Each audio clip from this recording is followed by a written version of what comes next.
Ese umutwe wa FNL uyoborwa na General Aloys Nzabamema wongeye gusubira ku murongo w'ibikorwa bya gisirikare.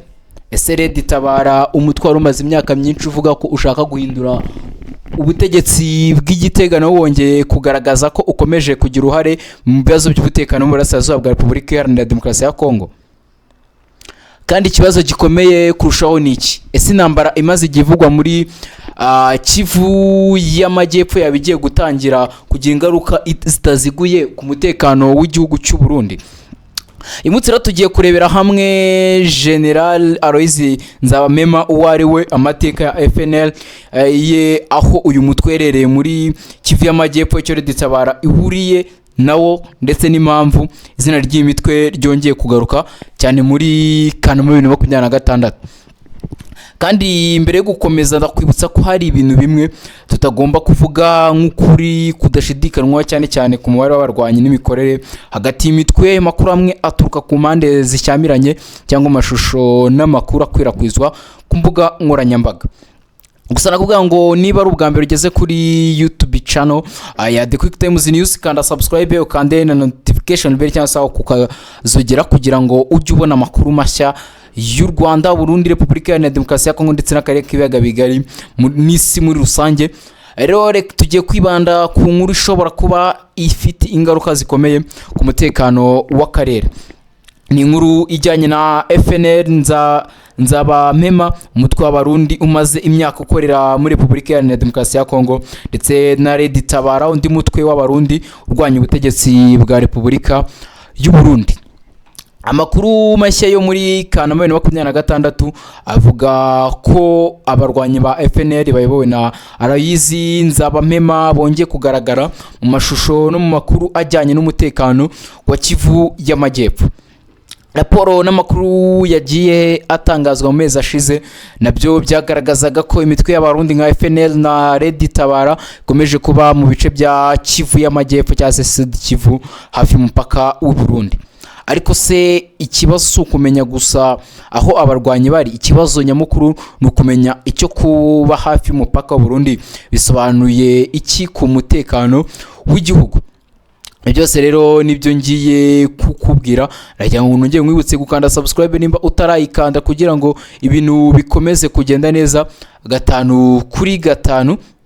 Rero ubwo reka nongere nkuhe ikaze.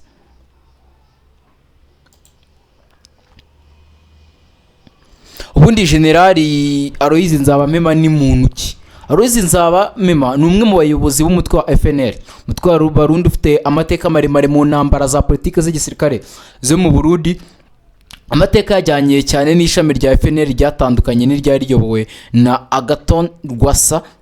Mu myaka yakurikiyeho Nzabamema yagiye agaragara mu bikorwa by'abarwanyi b'Abarundi bakorera muri burasirazuba bwa Repubulika Iharanira Demokarasi ya Kongo, dore ko muri Repubulika Iharanira Demokarasi ya Kongo nyine n'ubundi twagiye tubonamo abarwanyi benshi b'Abarundi. Rero uyu Nzabamema nawe n'ubundi yagiye agaragara yo cyane. Raporo y'ubushakashatsi bwa Congo Research Group yigeze kugaragaza ko Nzabamema yari umwe mu bayobozi bakomeye b'igisirikare cya FNL, ndetse ko uyu mutwe wari warashinze ibirindiro muri Kivu y'Amajyepfo. Ibi ni ingenzi kuko Kivu y'Amajyepfo atari ahantu kure cyane y'u Burundi, ni intara ifite umupaka uhuriweho n'u Burundi, naho hagiye hagaragara imitwe myinshi yitwaje intwaro kandi imirwano ihindura imiterere y'umutekano kenshi. Impamvu y'umutwe w'Abarundi ugaragaye muri Kivu y'Amajyepfo, amakuru yawo ashobora guhita afata indi ntera mu Burundi. Tugenda no kureba iby'uyu mutwe wa FNL Nzabamema. Ubwo n'ubundi umutwe w'uyu mugabo Nzabamema n'ubundi bivuga ko atavuga rumwe n'ubutegetsi bw'Igitega.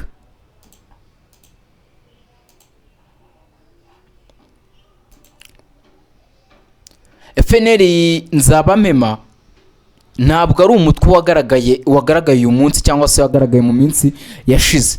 Mu myaka ishize uyu mutwe wagiye ugaragara mu bice bitandukanye bya Kivu y'Amajyepfo, harimo Uvira, Fizi, Mwenga ndetse n'ibindi bice byo bisozi ya Auti Plateau. Muri 2019 FIDC yakoze ibikorwa bya gisirikare byibasiye ibirindiro bya FNL na Forebu muri Kivu y'Amajyepfo. muri ibyo bikorwa amakuru yatangajwe icyo gihe avuga ko Aloys Nzabamema yakomeretse, murabyibuka neza cyane. Ariko ibyo ntibyasobanuye ko FNL yari irangiye. 2022 ingabo za FARDC n'iz'u Burundi zakoraga ibikorwa byo kurwanya abarwanyi ba FNL muri Sud Kivu cyangwa se Kivu y'Amajyepfo. Nzabamema yaje guhakana amakuru yavuga ko umutwe we wari watsinzwe burundu.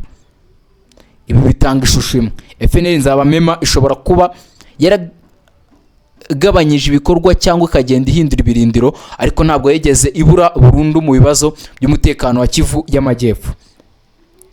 Kuki rero uyu mutwe wongeye kuvugwa muri 2026? Iki ni ikibazo ushobora kwibaza. Muri 2026 ikibazo cy'umutekano muri Kivu y'Amajyepfo cyarahindutse cyane. Uvira, Auti Plateau, Minembwe, Fizi, Mwenga n'utundi duce tw'intara ya Sud Kivu cyangwa se Kivu y'Amajyepfo byagiye bigira impinduka zikomeye ku bijyanye n'abafite ububasha ku butaka. Mu gihe imirwano hagati y'impande zitandukanye yakomezaga, mitwe twaje intwaro y'abarundi nayo yakomeje kugarukwaho muri raporo n'amakuru y'umutekano. Raporo y'impuguke z'umuryango w'abibumbye ku bibazo bya Kongo iri mu nyandiko zashyizwe ku rutonde rw'akanama gashinzwe ibihano muri Repubulika Iharanira Demokarasi ya Kongo muri 2026. Kandi amakuru yo mu ntangiriro za 2026 yavuga ko FNL na Red Tabara byari bikiri hafi y'uduce two ku mupaka w'u Burundi. Source Media Burundi yatangaje ko abayobozi b'u Burundi bari bafite impungenge kuba imitwe twaje intwaro y'abarundi iragaragaye hafi umupaka. Ibi nibyo bituma izina rya Nzabamema ryongeye kuba ingenzi. Reka noneho tujye kuri Red Tabara. Red Tabara ni umutwe w'abarundi watangiye kugaragara cyane nyuma y'ikibazo cya politiki cy'ubundi cyo muri 2015. Umutwe umaze imyaka uvuga ko urwanya ubutegetsi bwa CNDD-FDD, ubuyobozi bw'Igitega. Kandi ndasubiramo, uyu mutwe nyine umaze imyaka uvuga ko urwanya ubutegetsi bwa CNDD-FDD. Kandi muri 2025 ikibazo cya Red Tabara kiracyagaragara mu biganiro by'umutekano w'akarere. International Crisis Group yigeze kuburira ko imitwe irwanya ubutegetsi bw'u Burundi harimo Red Tabara ishobora kubona ihungabana ry'umutekano mu karere nk'amahirwe yo kongera ibikorwa. Nibyo n'ubundi biri kugenda biba, ariko hari ikintu kimwe tugomba kwitondera. Wako umutwe ushaka guhindura ubutegetsi si kimwe no kuvuga ko ufite ubushobozi bwo kubikora. Ni ibintu bibiri bitandukanye. Iki ni ikibazo abantu benshi bakomeje kwibaza kandi bashaka kumenya. FNL na Red Tabara barakorana? Igisubizo ntabwo ari ibintu byoroshye. Hari amakuru avuga ko imitwe yombi ikora mu turere tumwe twa Kivu y'Amajyepfo. Hari kandi raporo n'amakuru y'umutekano byagaragaje ko hari ahantu ibikorwa by'iyi mitwe byagiye bihurira. Ariko ibyo byonyine ntibihagije kugira ngo tuvuge ko rufatanye bwa gisirikare buhamya hagati yayo. Itandukaniro hagati yo kuba imitwe ibiri ikorera mu gace kamwe, gusangira ibirindiro, kujyana amasezerano no gukora ibikorwa bya gisirikare hamwe. Niyo mpamvu iyi nkuru igomba gukurikiranwa neza cyane. Noneho ku makuru mashya cyane, mu ntangiriro za Kanama 2026 amashusho yavugwamo General Aloys Nzabamema yongeye gukwirakwira ku mbuga nkoranyambaga. Amakuru uyu munsi avuga ko amashusho agaragaza Nzabamema ari kumwe n'abandi bayobozi b'umutwe we mu gace kavugwa ko kari mu misozi ya Auti Plateau muri Kivu y'Amajyepfo. Ibi ni ingenzi kuko byerekana ko izina FNL Nzabamema ritari ryarasibanganye. Ariko nanone nibite bivuga ko FNL ifite ubushobozi bwo gutera u Burundi cyangwa gufata umujyi runaka. Ibyo byerekana cyane ko uyu mutwe ugikomeza kuba kimwe n'ushobora gukurikiranwa ku mutekano wa Kivu y'Amajyepfo. Kuki Igitega rero ikomeje guhangayika cyangwa se kuki ubutegetsi bw'u Burundi bukomeje guhangayika? Reka dufate ikarita y'akarere mu bitekerezo. U Burundi buri hafi cyane ya Kivu y'Amajyepfo. Uvira iri hafi y'umupaka w'u Burundi. Bujumbura nayo iri hafi y'akarere ka Uvira. Ibikorwa byarwanyi bikomeje mu bice biri hafi y'umupaka. Ikibazo cy'umutekano nikiba ikibazo kikiri ikibazo cya Kongo gusa, ishobora kugira ingaruka zikomeye ku kibazo cy'u Burundi cyangwa ku gihugu cy'u Burundi. Niyo mpamvu Igitega ikomeza gukurikirana imitwe ya Red Tabara ndetse na FNL. kandi ni nayo mpamvu ingabo z'u Burundi zagiye zigira uruhare mu bikorwa bya gisirikare muri Sud Kivu.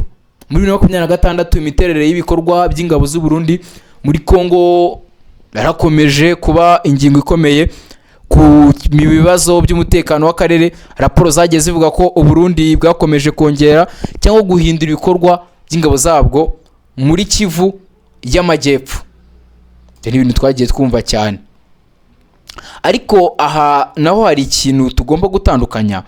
u Burundi bushobora kuvuga ko ibikorwa by'ingabo zabwo bigamije kurwanya imitwe ibangamiye umutekano wabwo, mu gihe impande zitandukanye muri Kongo zishobora kubisobanura mu buryo butandukanye. Iyi ni imwe mu mpamvu zituma Kivu y'Amajyepfo ikomeza kuba ahantu h'akaga gakomeye. Ikibazo cya 23 rero natwe twirwaneho. Sud Kivu cyangwa se Kivu y'Amajyepfo nabwimo FNL na Red Tabara gusa. Hari FC 23 twirwaneho, FARDC, Wazalendo, FDL ndetse n'indi mitwe myinshi. Kandi iyo izi mbaraga zihuriye mu gace kamwe imiterere y'intambara irahinduka. Ikibazo gikomeye nuko imitwe imwe ishobora kugira umwanzi umwe, ariko nibivuze ko yose ifite itanye ubufasha cyangwa se ifatanye. Urugero, niba FNL irwanya ubutegetsi bw'u Burundi, ibyo byonyine ntabwo bita bivuga ko ifatanya na Red Tabara. Red Tabara irwana n'ubutegetsi bwa Gitega, ntabwo bita bivuga ko ifatanye amasezerano na buri mutwe uri muri Kivu y'Amajyepfo. Ibyo nabyo ni bimwe mu bintu tugomba kuzirikana.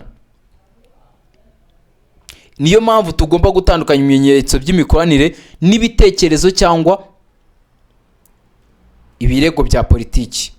Ubwo dushobora kwibaza, FNL ifite abakoresha bangahe cyangwa se ifite abayobozi bangahe cyangwa se abarwanyi bangahe? Byose ni bimwe dushobora kwibaza, kuko ni ikibazo gikomeye abantu benshi bashobora kwibaza. Nzabamenya ifite abarwanyi bangahe? Kuri nuko nta mibare yizewe kandi micya ya 2026 dufite yatuma tuvuga tudashidikanya ngo FNL nzabamenya ifite abarwanyi bangahe. Niyo mpamvu tugomba guha imibare uburemere burenze icyo ufite. Ariko hari ikindi kintu cy'ingenzi mu ntambara z'imitwe twaje intwaro, ubushobozi ni bupimwa gusa n'umubare w'abarwanyi. Ibyo nabyo tugomba kubizirikana. Hari aho umutwe ukorera, ukubona intwaro, ukubona amakuru, uburyo bw'itumanaho, imikoranire n'abandi, n'ubushobozi bwo kugera ku baturage cyangwa ku mipaka. Ahubwo ikindi kibazo dushobora kwibaza, intambara ishobora kwegera u Burundi? Iki nicyo kibazo gikomeye kurusha ibindi. Kugeza ubu kwa FNL cyangwa Red Tabara bivugwa muri Kivu y'Amajyepfo ntabwo bihagije kuvuga ko intambara igiye kwimukira i Burundi, ariko ngera witegereza ibi bikorwa biri kubera. Ni hafi y'umupaka, ni mu karere kamaze imyaka karangwa n'imitwe myinshi yitwaje intwaro, ni mu gihe aho imbaraga za gisirikare zihora zihinduka, kandi mu karere aho ikibazo cy'umutekano wa Kongo gishobora guhinduka ikibazo cy'umutekano w'ibihugu bihana imbibi. Niyo mpamvu byabera Uvira, Fizi, Mwenga cyangwa Oti Preto bishobora kugira ingaruka kuri Bujumbura. Ubwo nuko bimeze rero, dukomeze kubakurikiranira aya makuru, turakomeza kubabwira uburyo gahunda zose zimeze, ibya Red Tabara ndetse n'indi mitwe twaje intwaro. Amahoro n'imigisha igasana tanga bikomeze bane namwe.